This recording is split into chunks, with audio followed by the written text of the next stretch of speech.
Bonjour et bienvenue sur Plus belle la vie en entreprise. Si je vous dis que tout objectif flou aboutit à une connerie précise, qu'est-ce que ça veut dire pour vous? Si je vous dis qu'il est important de cultiver la paix en entreprise, comment est-ce que vous recevez ça? Qu'est-ce que ça veut dire pour vous, cultiver la paix en entreprise? Quelle incidence ça a sur le climat social de l'entreprise?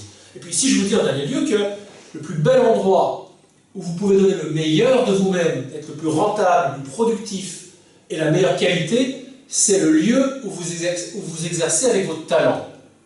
Qu'est-ce que ça dit tout ça?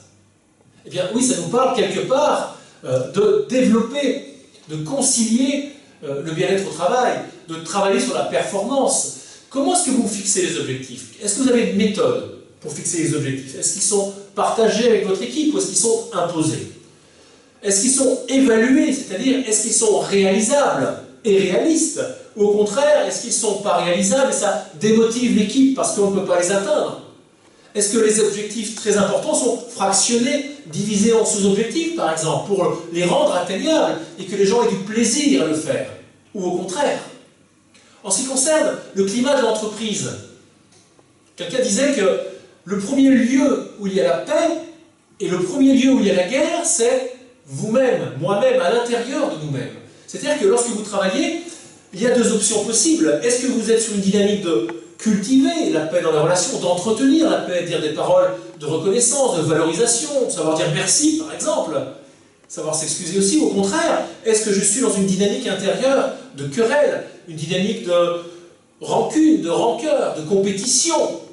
Sur quel chemin êtes-vous? Voilà. Cultiver la paix, ça demande une vraie décision intérieure qui n'appartient qu'à vous, et que vous soyez dirigeant, manager ou salarié. Ce n'est pas la faute des autres. Vous êtes acteur, vous pouvez être acteur de cette culture de paix. Et puis, qu'est-ce qui se passe si vous ne connaissez pas vos talents? Est-ce que vous avez mis à jour vos talents? C'est-à-dire ces fameux dons que vous pratiquez, ce savoir-faire ou ce savoir-être que vous savez pratiquer, et qu'à chaque fois que vous le faites, ça donne des résultats extraordinaires. Ça se fait facilement, c'est de la haute qualité. Je vous invite à rechercher ces talents que vous avez et à vous mettre en marche pour un poste, pour une fonction dans laquelle vous pourrez les exercer. Et voyons ce que ça génère pour vous et pour l'entreprise en termes de rentabilité et pour vous en termes de mieux-être, en termes de bien-être. Et je vous invite à réfléchir en quoi tout cela, je dirais, concilie la performance économique et le bien-être au travail.